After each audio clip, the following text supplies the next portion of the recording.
जैव प्रक्रम, life processes.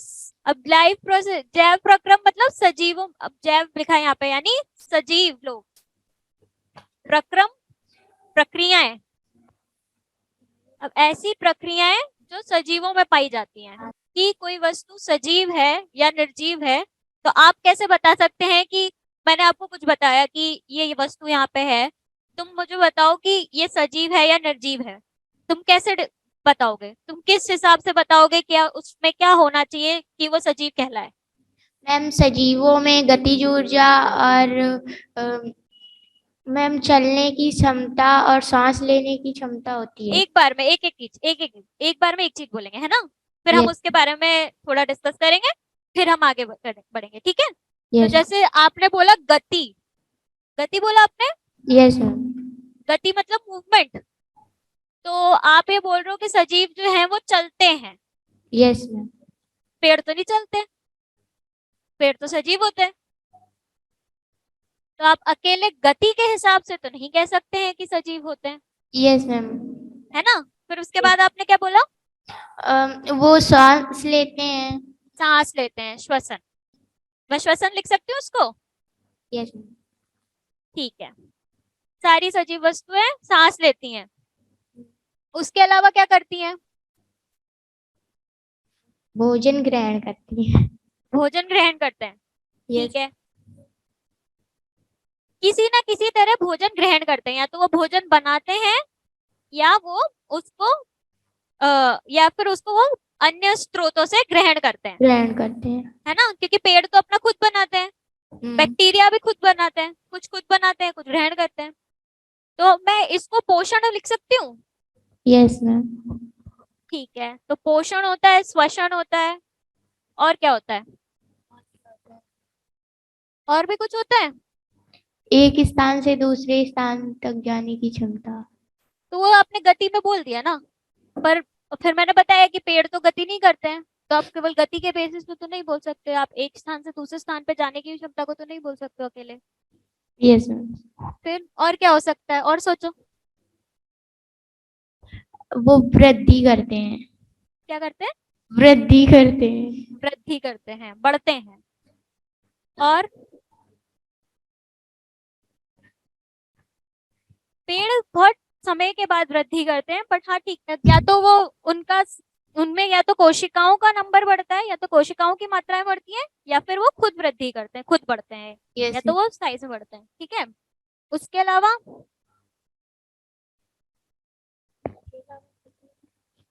और क्या हो सकता है? उत्सर्जन करते हैं। उत्सर्जन करते हैं। पाचन करते हैं। हाँ, पाचन करते हैं, पाचन वही पोषण में ही आ गया, पोषण करोगे तो उसका पाचन भी करोगे इसे, ठीक है। एक चीज और है जो कि अभी तक किसी ने नहीं बोली है, वो मैं ही बोल देती हूँ। वहन होता है, इन सब चीजों वहन करते हैं वहां पे। आप जो भी पोषण ग्रहण करा, आपने सांस ली, इन सब में जो भी अणु यूज हुए वो इधर से उधर जाते हैं, राइट? तो अब एक चीज है, पोषण, अरे पोषण, श्वसन,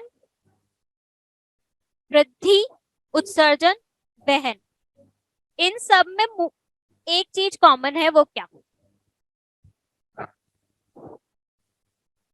इन सब में अणुओं का की गति हो रही है।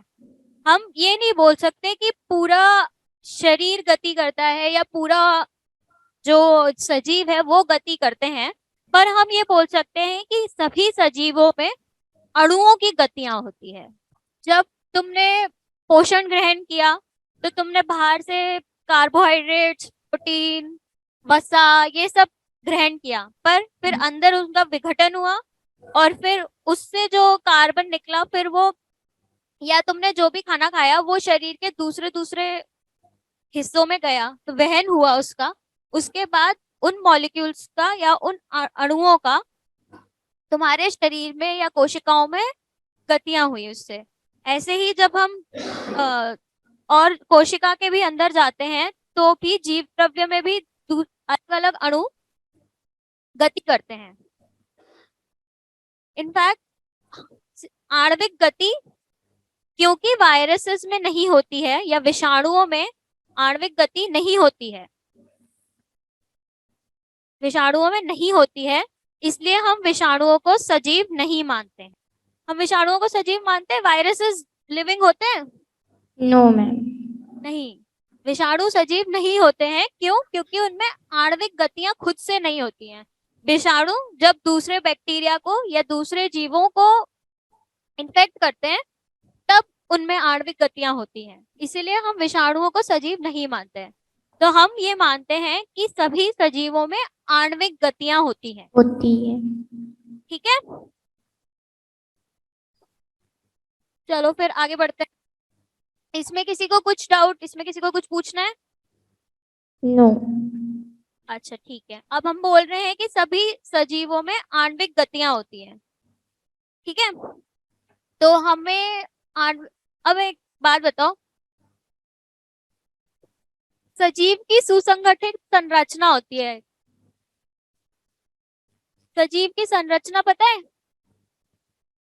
हमें बोलते हैं सजीव जो होते हैं वो सुसंगठित रूप से संरचित होते हैं। तो ये क्या होता है? मतलब हमारा शरीर होता है, उसमें अंग होते हैं, ऐसे करके आप अणुओं तक आपको पता है क्या होता है? शरीर किससे बना होता है? अंगों से। Yes ma'am. अंग किससे बने होते हैं? कोशिका से, सॉरी, उत्तकों से। कोशिका नीचे है थोड़ा, पहले उत्तक आएगा, पहले टिश्यूज आएंगे, यस उत्तक बड़ा है, फिर उससे छोटा, फिर कोशिकाएं हैं। कोशिकाएं किससे बनी है? सेल ऑर्गेनल्स, या हम कोशिका के घटक बोल सकते हैं उन्हें कि कोशिका। पर ऑर्गेनल्स। अब इसके भी छोटा जाएंगे तब हमारे पास आएंगे अणु, अणु। है ना? Yes ma'am. तो हम सब अणुओं से बने हैं।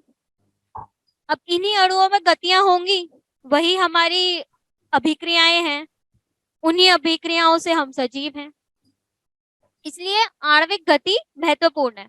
अब ये आणविक अभिक्रियाएं जब होती हैं, जब हमारे शारीरिक अभिक्रियाएं होती हैं, तभी ये अणु बनते हैं और बिगड़ते हैं, है ना? Yes ma'am. ये अणु क्या करेंगे? बनेंगे और टूटेंगे, विघटन लिख सकती हूँ मैं उसको, है ना? या तो वो बनेंगे या टूटेंगे। अणु बनते हैं, टूटते हैं, इनसे ऊर्जाएं निकलती हैं, अणु बनते हैं तो हम बनते हैं उससे।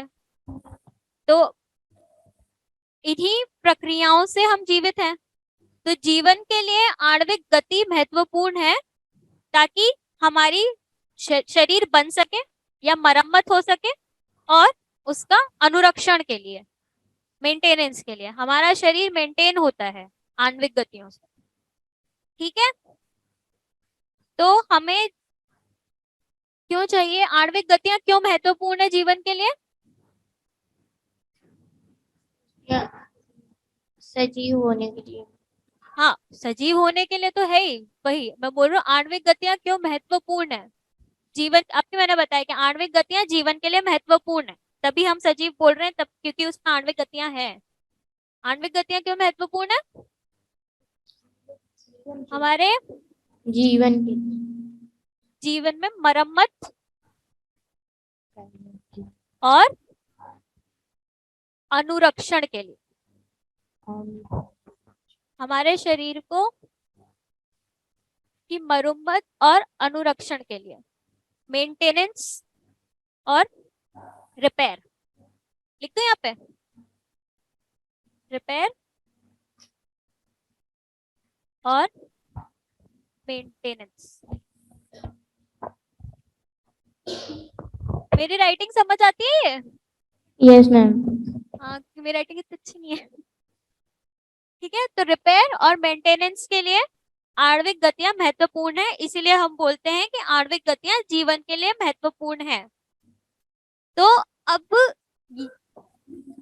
इस मरम्मत और अनुरक्षण के लिए जो भी प्रक्रियाएं लगेंगी, उन्हीं को हम जैव प्रक्रम कहते हैं। सभी प्रक्रम जो सम्मिलित रूप से अनुरक्षण का कार्य करते हैं जैव प्रक्रम कहलाते हैं। ये आणविक गतियां महत्वपूर्ण है ताकि हमारे शरीर की मरम्मत हो सके और अनुरक्षण हो सके। ठीक है, अब मैं ये कह रही हूं कि हमारे शरीर को मरम्मत और अनुरक्षण की जरूरत है क्योंकि हमारे शरीर में टूट फूट होती रहती है, टूट फूट भी होती रहती है, कोशिकाएं बनती हैं, बिगड़ती हैं, उनका विघटन होता रहता है। नहाते हो उसमें ही तुम्हारे बाहर की कितनी कोशिकाएं जो होती है वो निकल जाती होंगी, है ना, यस डेड स्किन। तो अब मैं बोल रही हूँ कि मुझे मरम्मत करना है किसी भी चीज का, शरीर का बोल लो या किसी भी चीज का बोल लो, मरम्मत करना है और अनुरक्षण करना है। किसी भी चीज की मरम्मत करने के लिए या अनुरक्षण करने के लिए किस चीज की आवश्यकता होती है?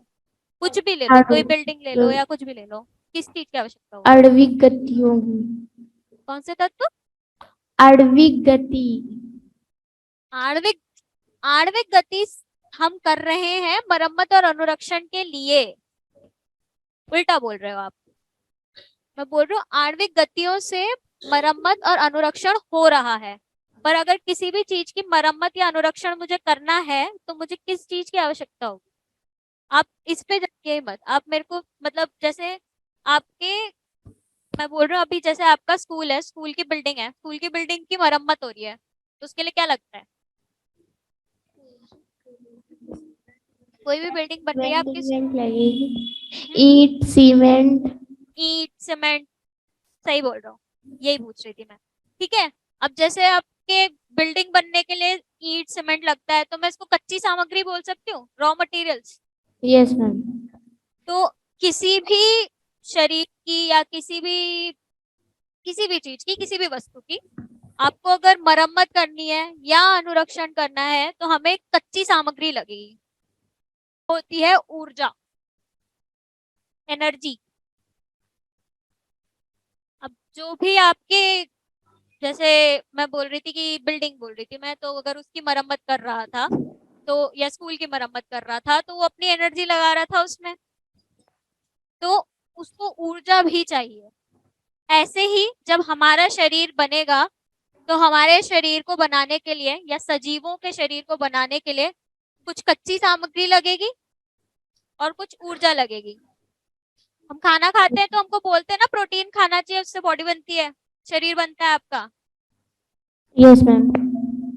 खाना खाते हैं तो बोलते हैं ना शरीर बनता है, खाओ पियो कुछ, कोई बहुत पतला सा होता है तो उसको बोलते हैं सब खाओ पियो थोड़ा ताकि तुम्हारा शरीर बने, यस बोलते मैम। नहीं बोलते? बोलते। तो जो हम भोजन ग्रहण कर रहे हैं, जो आपने बोला कि हम पोषण करते हैं, उससे हमें कच्ची सामग्री भी मिल रही है और ऊर्जा भी मिल रही है। तभी बोलते हैं, जब आप कभी ग्राउंड में जाते होंगे तो आपके ग्राउंड में जा रहे हो, आप अच्छे से नहीं भाग रहे हो तो आपके पीटी टीचर बोलते होंगे ना, भाग क्यों नहीं रहे हो, सुबह ब्रेकफास्ट करके नहीं आए हैं, सुबह खाना नहीं खाया तुमने? तो ऊर्जा के लिए भी पोषण ग्रहण करते हैं हम। यस तो मैम। हम जो भोजन ग्रहण करते हैं उससे हमें मिलती है कच्ची सामग्री और ऊर्जा, दोनों। Yes ma'am. तो एक प्रक्रम हमारा वो हो गया जहां से हमें, जो कि हमें भोजन ग्रहण किया हमने, ठीक है, तो ये हमें कहाँ से मिला? पोषण से। पोषण से मिला हमें। तो वो प्रक्रिया जिससे हम कच्ची सामग्री और ऊर्जा ग्रहण करते हैं या फिर भोजन ग्रहण करते हैं, वो प्रक्रिया क्या हो गया? पोषण। पोषण। Yes ma'am. और पोषण इसीलिए जैव प्रक्रिया है। Yes ma'am. ठीक है, यस मैम। अब सही है। अब किसी को, अब मेरे को मतलब आणविक गति, अनुसरण, कच्ची सामग्री, पोषण, ये इनका जो वो इनका क्लियर है सब? किसी को कुछ पूछना है इसमें? No ma'am. ठीक है, अच्छा, ये कच्ची सामग्री हमारे क्या हो गए? कार्बन स्रोत। हम यूजुअली कार्बोहाइड्रेट यूज करते हैं।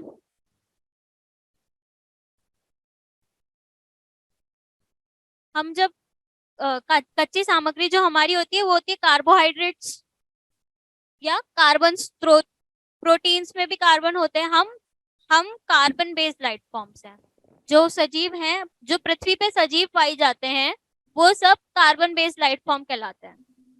या वो कार्बन, तो इसलिए हमारा जो ऊर्जा का स्रोत है, या जो हमारा शारीरिक स्रोत है, जो हमारा भोजन हम करते हैं, वो उससे हम कार्बन स्रोत लेते हैं। ठीक है। और ऊर्जा कहाँ से मिलती है हमें? ऊर्जा हम बोल रहे हैं हम खाने से लेते हैं, पर ऊर्जा का स्रोत क्या है? ऊर्जा कहाँ से आती है? सबसे ज्यादा हमारी ऊर्जा का प्रथम स्रोत क्या है? खाना तो मिला हमें, मिटोकॉन्ड्रिया। माइटोकॉन्ड्रिया में तो बना। वो तुम सही बोल रहे हो कि माइटोकॉन्ड्रिया से एनर्जी, एंड में जाकर के हमें माइटोकॉन्ड्रिया से एनर्जी बनी, बट वो एनर्जी आई कहाँ से? वो स्रोत क्या है? ऊर्जा बनी कहाँ पे? भोजन से। भोजन से मिले। सूर्य भोजन से। किससे बना? सूर्य से। ये पूछती सुनना चाहती थी मैं। वेरी गुड, जिसने भी जवाब दिया। हमारी ऊर्जा का जो स्रोत है, जो प्रथम स्रोत है, जो है वो सूर्य है। सूर्य से पौधों ने भोजन बनाया, उसको हमने खाया, फिर हमें जाकर के उससे ऊर्जा मिली या उससे पोषण मिला। Yes ma'am. ठीक है। तो हम ये देखते हैं कि हमारे पोषण के हर हर सजीव का, अब हर सजीव का पोषण का स्रोत भिन्न भिन्न है। हमने ये देखा कि हमारे पोषण के स्रोत भिन्न भिन्न है। कोई कुछ खाता है, कोई कुछ खाता है। कुछ लोग जो होते हैं वो मांस वगैरह खाते हैं, कुछ नहीं खाते हैं, कुछ पौधे खाते हैं। अब हम, जो गाय होती है वो बस पौधे खाते हैं, हम सब कुछ खाते हैं। जो बैक्टीरिया होता है वो सूर्य की गति, सूर्य से पोषण ग्रहण करता है, वो स्वयं पोषी होता है। तो हमारे ऊर्जा के स्रोत भिन्न भिन्न हैं, पर हम सब ऊर्जा ले तो एटीपी की फॉर्म में ही रहे हैं। अभी किसी ने बताया कि माइटोकॉन्ड्रिया से हमें जो ऊर्जा मिलती है, तो वो ऊर्जा एटीपी की फॉर्म में मिलती है। एटीपी सुना है सबने? हम सब ने पोषण अलग अलग स्रोतों से लिया, अलग अलग ग्रहण किया, बट हम सबको मिल एटीपी ही रहा है। हम सब जो ऊर्जा ले रहे हैं वो एटीपी की तरह ही ले रहे हैं। ठीक है। तो कुछ ऐसा होता होगा जो उस पोषण को एटीपी में बदलता होगा। ठीक है। चलो हम उसको बाद में देखेंगे। हम एक काम करते हैं, हम एक सिस्टमैटिक तरीके से चलते हैं। आप सबने पोषण ग्रहण किया, ठीक है, खाना खाया, वो गया आपके पाचन क्रिया में, पाचन क्रिया हुई, पचा। अब उस कार्बोहाइड्रेट या जो भी आपने लिया था वो उसके सरल सरल पदार्थों में विघटन हुआ उन सबका। ठीक है। फिर क्या होगा उसका? तुमने भोजन ग्रहण किया, फिर उसका क्या हुआ? भोजन, वो अब, लेकिन भोजन तो एक अंग तंत्र में गया, सब में तो नहीं गया। वो केवल भोजन हमने जो ग्रहण किया वो हमारे पेट से, अतनियों से होता हुआ, फिर, लेकिन हमें चाहिए तो हर एक कोशिका में। अब अगर हम एक कोशिकीय जीवों की बात करेंगे, तो एक कोशिकीय जीव तो विसरण के द्वारा अपना सारा भोजन इधर उधर कर देंगे, अपनी सारी ऊर्जा वहां से ग्रहण करेंगे।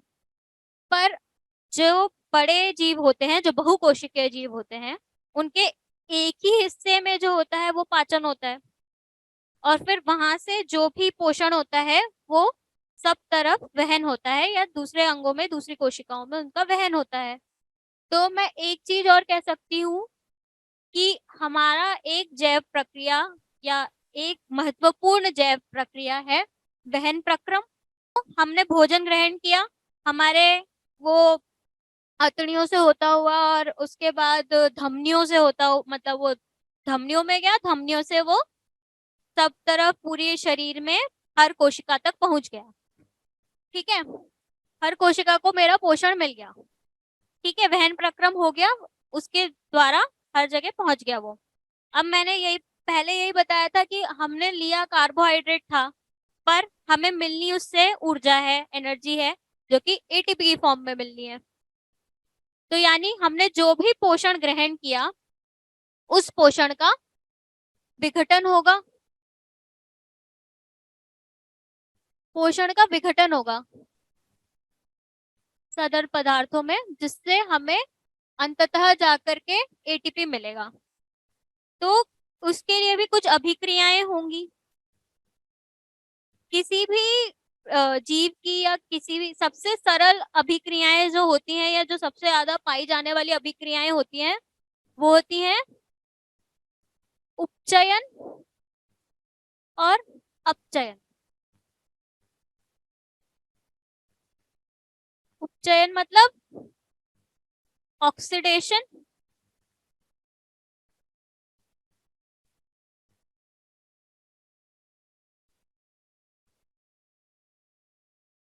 चयन मतलब रिडक्शन, यानी रेडॉक्स रिएक्शंस। सबसे कॉमन रिएक्शंस जो होती हैं नेचर में वो होती है रेडॉक्स रिएक्शन। तो हमारे वातावरण में ऑक्सीजन है, ऑक्सीजन की प्रेजेंस में पदार्थों का विघटन होता है, ऑक्सीडेशन या रिडक्शन होता है, अपचयन या उपचयन होता है। अब हम जब पोषण ग्रहण करते हैं, पोषण हमारे सभी कोशिकाओं तक गया, अब यही पोषण ऑक्सीजन की प्रेजेंस में या भोजन पोषण जो है ऑक्सीजन की प्रेजेंस में उसका विघटन हुआ और उससे हमें एटीपी मिला।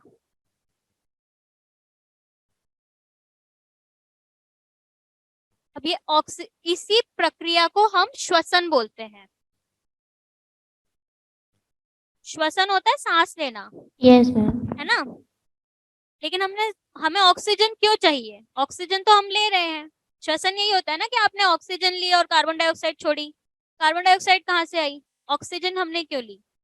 हम क्योंकि हमें उस ऑक्सीजन की प्रेजेंस में पोषण को एटीपी में बदलना था, क्योंकि हमारी कोशिकाएं ऊर्जा के लिए एटीपी का प्रयोग करेंगी।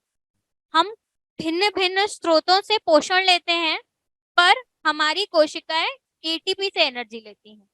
इसी एटीपी का बनना और टूटना, यानी एडीपी से एटीपी बनना और एटीपी का वापस एडीपी प्लस फॉस्फेट बनना, इससे जो एनर्जी निकलती है, इससे जो ऊर्जा निकलती है, इस प्रक्रिया से जो ऊर्जा निकलती है, उसी को हमारी कोशिकाएं यूज करती है। ठीक है, तो हमने पोषण ग्रहण किया, एटीपी बनाया, तो एक श्वसन प्रक्रिया हुई, तो हमारा जैव प्रक्रम एक हुआ, महत्वपूर्ण, अति महत्वपूर्ण जैव प्रक्रम हुआ श्वसन प्रक्रम। तो हमने अभी तक 3 प्रक्रम देखे। एक होता है हमारा पोषण, एक हमने देखा वहन, एक देखा हमने श्वसन। पोषण प्रक्रम, वहन, श्वसन। ठीक है, अब इन सब के अलावा क्या हो सकता है? अब हमने एटीपी बनाया, हमने पोषण ग्रहण किया, हमने उसका विघटन किया, एटीपी बनाया ऑक्सीजन की प्रेजेंस में। ठीक है, ऑक्सीजन के, अब हमारे जो भी हमने खाया, अब इन सब से कुछ हानिकारक या अनावश्यक उत्पाद भी बने, जो कि उसके बाय प्रोडक्ट्स बने उस रिएक्शन के। हमने इसमें कुछ अभिक्रियाएं की जिससे एटीपी बना, बट उसके बाद उस रासायनिक अभिक्रियाओं के बाद हमारा कुछ हानिकारक उत्पाद भी बने,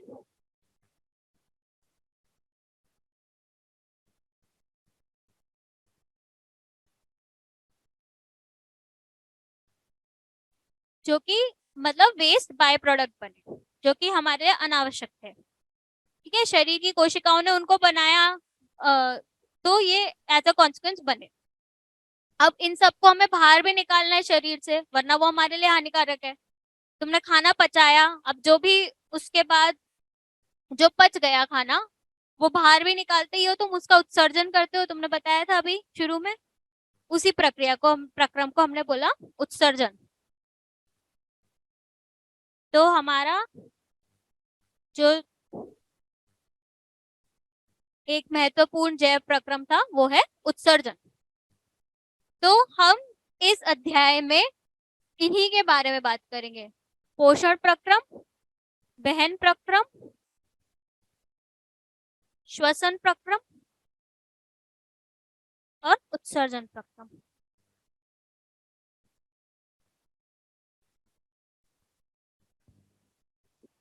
एक तो तीन, चार।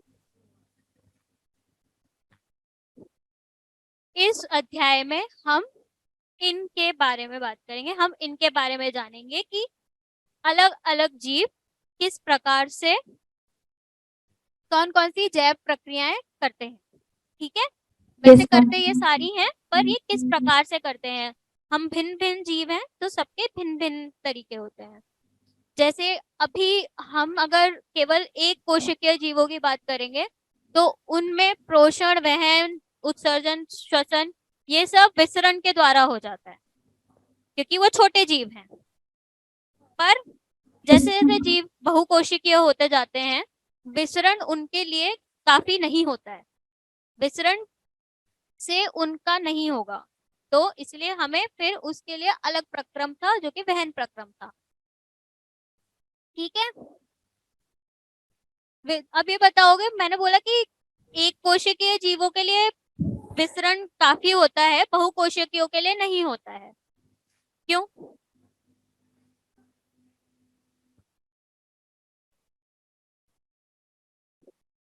कोई बता सकता है बहुकोशिकीय जीवों के लिए विसरण काफी क्यों नहीं है? जैसे अगर हम केवल उसी की बात करें कि अगर जैसे केवल श्वसन की बात कर ले, केवल ऑक्सीजन की बात कर लेते हैं। जैसे छोटे एक एक कोशिकीय जीव तो डायरेक्ट पर्यावरण के कांटेक्ट में रहते हैं, तो वो तो डायरेक्ट विसरण से अपना ऑक्सीजन देना और कार्बन डाइऑक्साइड लेना कर सकते हैं, हम क्यों नहीं कर सकते? मैम, क्योंकि बहुत सारी कोशिकाएं होती हैं और बहुत सारे अंग होते हैं जिसमें वि, विस, विसरण के द्वारा नहीं पहुंच सकते, ऊर्जा नहीं पहुंच क्योंकि सकती। हम देखा जाए तो हमारी सारी कोशिकाएं मैं ये कह सकती हूँ मेरी सारी कोशिकाएं तो पर्यावरण के कांटेक्ट में है भी नहीं। जो मेरी अंदरूनी कोशिकाएं हैं वो पर्यावरण के कांटेक्ट में है भी नहीं, तो मैं वहां से ऑक्सीजन लूंगी कैसे? तो हाँ, विसरण जो होता है डिस्टेंस के इनवर्स होता है।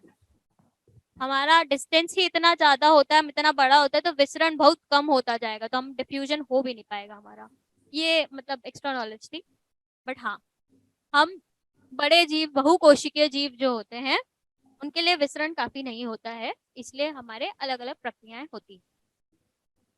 हम जटिल हम जटिल हैं तो फिर हमारी प्रक्रियाएं मैम, भी। वैन प्रक्रम से लेते हैं ऊर्जा, हाँ, वैन प्रक्रम से हम ऊर्जा वहन लेते प्रक्रम से करेंगे, सही बोल रहे हो। ठीक है, अब इसके बाद क्या करेंगे हम? ये देख लिया सबने। चलो हम फिर पोषण से शुरू करते हैं। ठीक है, पहला प्रक्रम पोषण प्रक्रम से शुरू करते हैं हम।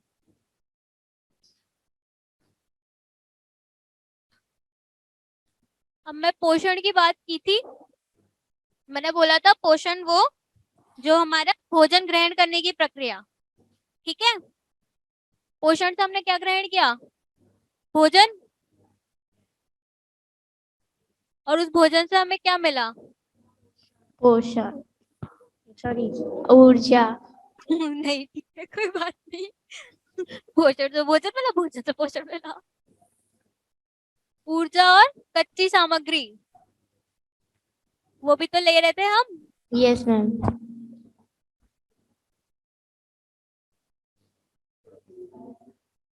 इसको ग्रहण करने के लिए हमने पोषण की प्रक्रिया की, और भोजन से हमें ऊर्जा मिली और कच्ची सामग्री मिली। अब ये जो भोजन था हमारा, कच्ची सामग्री हमारा क्या था? कार्बन स्रोत।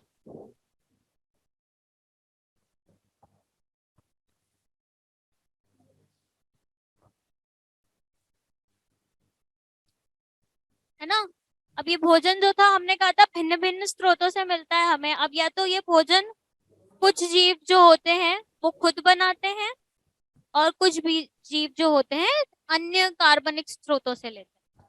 तो हम ये कह सकते हैं कि भोजन के हिसाब से या भोजन के अनुसार कुछ जीव जो होते हैं वो स्वयं पोषी होते हैं, जो अपना खाना खुद बनाते हैं। खुद बनाते हैं। इसमें वो तो नहीं आएगा ना कि मेरी मम्मी तो खुद ही बनाती है मेरा खाना, है? ऐसा तो कोई नहीं बोलेगा भाई।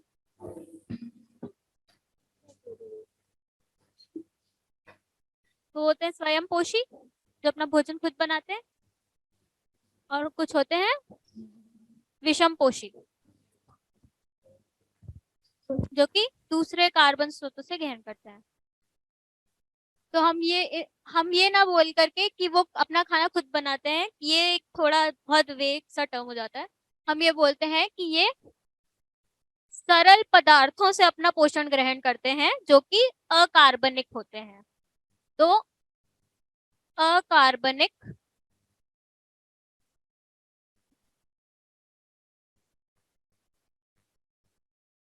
स्रोतों से प्राप्त करते हैं। प्राप्त करते हैं। ये अकार्बनिक स्रोत क्या हुआ? कार्बन डाइऑक्साइड और यस मैम।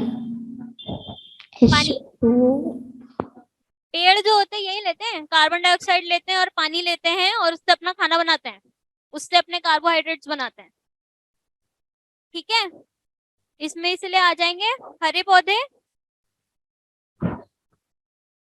और बैक्टीरिया और यूग्लिना भी आता है जो कि जिनमें क्लोरोफिल पाया जाता है। हरे पौधे या बैक्टीरिया या फिर जीवाणु, जीवाणु बोल सकती हूँ उनको मैं। तो ये होते हैं जो स्वयंपोषी होते हैं। हरे पौधे जो कि अपना खाना खुद बनाते हैं, और कुछ जीवाणु जो भी अपना खाना खुद बनाते हैं, उनमें होता है बैक्टीरियो क्लोरोफिल, जो कि आप मतलब 11वीं कक्षा में पढ़ेंगे उसके बारे में। ठीक है, अब विषमपोषी हो गए जो कि कार्बनिक स्रोतों से अपना पोषण ग्रहण करते हैं।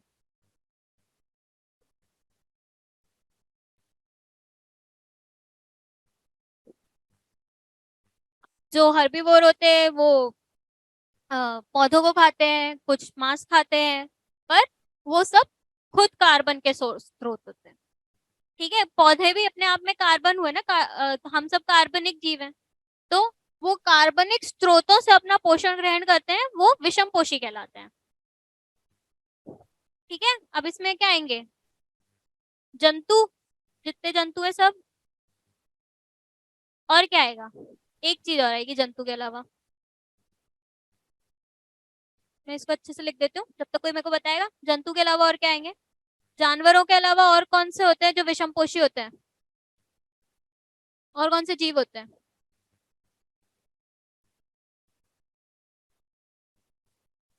जैसे कुछ बैक्टीरिया भी हो सकते हैं, बट उसके अलावा कवक, फंगाई,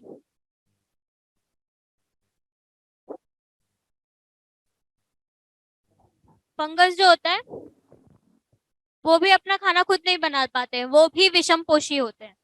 वो सैप्रोफाइट्स होते हैं। वो मिनरल्स लेते हैं और उस डिकम्पोज करते हैं विघटन करके। तो कवक और जंतु ये होते हैं विषमपोषी। ये अपना खाना खुद नहीं बना पाते हैं, या ये कार्बनिक स्रोतों से अपना पोषण ग्रहण करते हैं। अब हम ये बोलेंगे जो विषमपोषी होते हैं वो कार्बनिक स्रोतों से अपना पोषण ग्रहण करते हैं, और जो स्वयंपोषी होते हैं वो अकार्बनिक स्रोतों से अपना पोषण ग्रहण करते हैं। कोई नहीं बोलेगा खाना खुद बनाते हैं। ठीक है, अकार्बनिक स्रोत क्या हुए? कार्बन डाइऑक्साइड और पानी,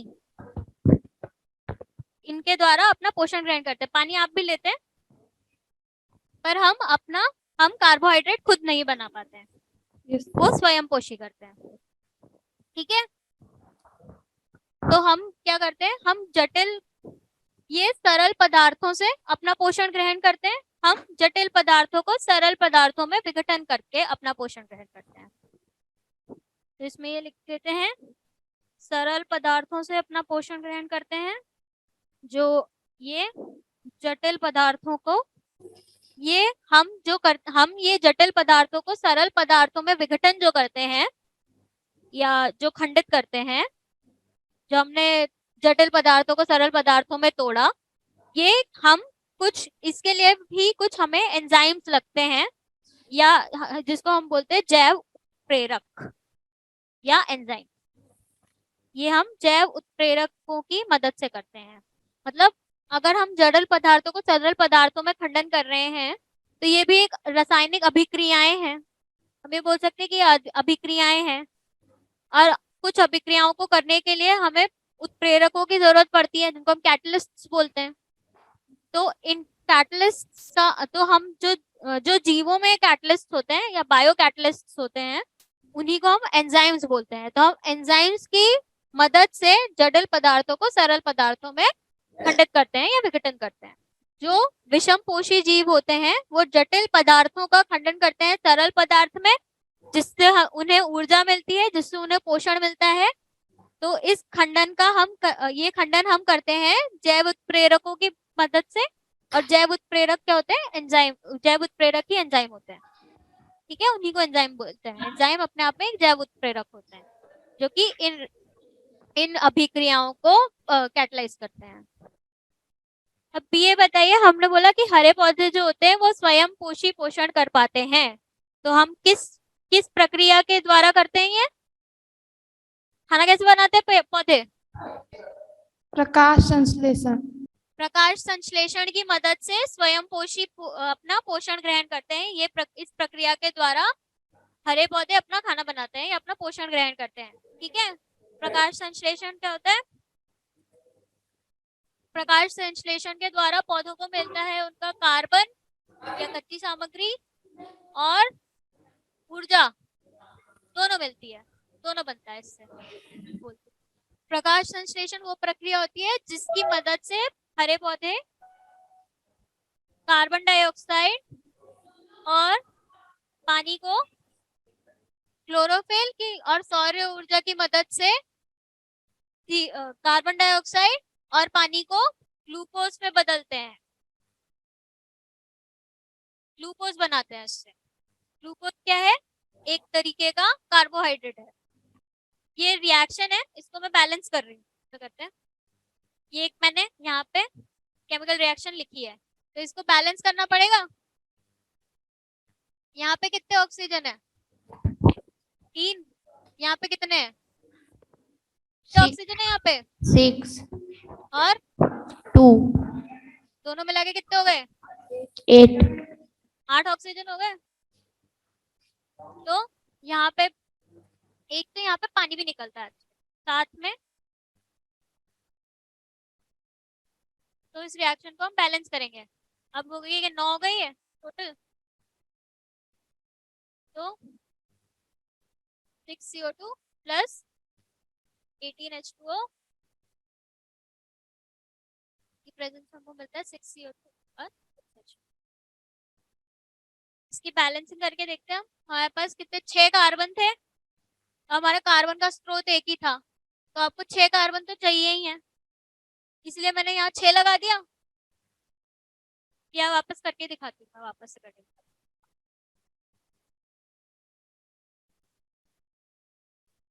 मैं बताती हूँ कैसे आया ये।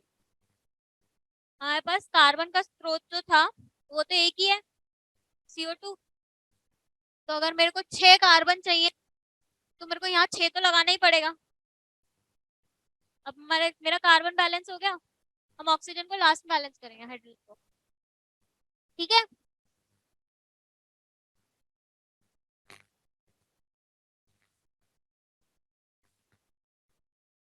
छह कार्बन मिल गए हमको। अब हमारे पास ऑक्सीजन कितने हो गए? तो ये कह रही थी, हमने CO2 और H2O लिया और उसको क्लोरोफिल और सौर ऊर्जा की प्रेजेंस में हमने बनाया कार्बोहाइड्रेट या ग्लूकोज, ऑक्सीजन और पानी, ये निकला। तो अब हम इस रिएक्शन को बैलेंस करने की कोशिश कर रहे हैं और कुछ नहीं कर रहे हैं। तो हमारे पास 6 कार्बन थे और हमारा कार्बन का स्रोत एक ही है, कार्बन डाइऑक्साइड। तो हमें 6 कार्बन तो चाहिए यहाँ पे, तो इसलिए मैंने यहाँ 6 लगा दिया। यहीं तक, इतना ही किया है अभी, और कुछ नहीं किया है। अभी हम आगे बढ़ रहे हैं, ठीक है। 6 कार्बन और उसके अलावा हमारे पास कितने हाइड्रोजन है? दो हाइड्रोजन इधर और 12 इधर, तो ये हो गया 14। तो हमें 14 हाइड्रोजन चाहिए और हमारे पास हाइड्रोजन का स्रोत ये पानी है, तो हमें 14 चाहिए, तो 7 तो यही हो गए, 7 दूनी 14। अब हमारे पास ऑक्सीजन कितने बचे? 7 और 2 6 6 2 जा 12। 6 दूनी 12 और 7, 12 और 7 कितना होता है? 19। यहाँ पे 19 कैसे आएगा? यहाँ पे हमारे पास 6, 7, 8 और 9, 9 है, तो हमें 10 और चाहिए, तो मैं 5 O2 यहाँ लगा दूँ, लेकिन फिर भी हमारे बैलेंस नहीं होगा, क्योंकि हमारे पास कितने हाइड्रोजन है? 14 हाइड्रोजन मिल गया। ये हमारे हाइड्रोजन सारे हमारे क्या सब बैलेंस हो गया क्या? 6, 5 और 2 10, 6 और 1 7, 17 ही हुआ है, तो ये भी बैलेंस अभी नहीं हुई है हमारी रिएक्शन। ठीक है, तो ये 7 तो नहीं है, ये ज्यादा आएगा, तो ये रिएक्शन होती है 6O2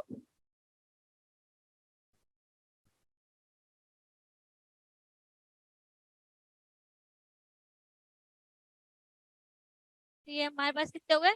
6, 12, 1, 12, 12 और 6, 18, 1, 19।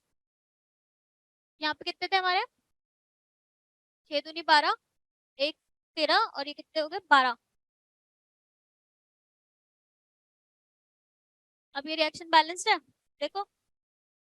अब ये बताओ, हमारे CO2 से अगर यहाँ पे कार्बन डाइऑक्साइड बना, तो ये अपचन हुआ या उपचयन हुआ? इसका अपचन। तो यहाँ से यहाँ पे हमारे पास कार्बन के पास पहले ये देखो 2, 6 दूनी 12, इस कार्बन के पास 12 ऑक्सीजन थे, जबकि यहाँ पे 6 ही है, मैं से देख लो, तो यहाँ पे ऑक्सीजन कम हो गया है और हाइड्रोजन बढ़ गया है, हाइड्रोजन यहाँ थे भी नहीं, तो हाइड्रोजन का बढ़ना, ऑक्सीजन का कम होना, दोनों ही अपचयन कहलाते हैं। तो हमारा कार्बन डाइऑक्साइड रिड्यूस होता है या अपचयन होता है कार्बन डाइऑक्साइड का ग्लूकोज में, तब जाकर के उसको हम प्रकाश संश्लेषण कहते हैं। ठीक है, प्रकाश संश्लेषण क्या है? कार्बन डाइऑक्साइड और पानी को हरे पौधे या बैक्टीरिया क्लोरोफिल की प्रेजेंस में और सौर ऊर्जा की मदद से ग्लूकोज में बदलते हैं और उससे ऑक्सीजन निकलती है। हमने अभी बस प्रकाश संश्लेषण की बात की है कि प्रकाश स्वयं पोषी जो होते हैं प्रकाश संश्लेषण की मदद से अपनी कार्बन और ऊर्जा का ग्रहण करते हैं। और प्रकाश संश्लेषण क्या होता है? कार्बन डाइऑक्साइड और पानी को, जो हमने बोला था सरल पदार्थों को सरल पदार्थ जैसे कि कार्बन डाइऑक्साइड और पानी को अपने कार्बन स्रोत में बदलते हैं, और उसी प्रक्रिया को हमने प्रकाश संश्लेषण बोला है। और फिर हमने ये बताया हरे पौधे जो होते हैं वो कार्बन डाइऑक्साइड और फिर उसके बाद मैंने प्रकाश संश्लेषण की रिएक्शन बताई है। कार्बन डाइऑक्साइड और पानी को क्लोरोफिल और सौर ऊर्जा की मदद से ग्लूकोज में बदला और ऑक्सीजन रिलीज हुई और पानी निकला। तो यही हमारा ग्लूकोज ही एक तरीके का, मैंने बताया था ग्लूकोज क्या होता है एक तरीके का। हम ये बोल सकते हैं कि प्रकाश संश्लेषण वो प्रक्रिया है जिसकी मदद से हरे पौधे या बैक्टीरिया कार्बन डाइऑक्साइड और पानी को क्लोरोफिल या सौर ऊर्जा की मदद से कार्बोहाइड्रेट में बदलते हैं, और जिसमें ऑक्सीजन, इसलिए उसमें ऑक्सीजन और हाइड्रोजन का विसर्जन होता है, यानी बाहर निकलती है। और उसी प्रक्रिया में ऑक्सीजन और पानी निकलता है, जो कि हम फिर ग्रहण करते हैं। हम ऑक्सीजन की मदद लेते हैं, फिर श्वसन में इसी ऑक्सीजन की प्रेजेंस में इसी ऑक्सीजन की मदद से कार्बोहाइड्रेट को हम विघटन करेंगे।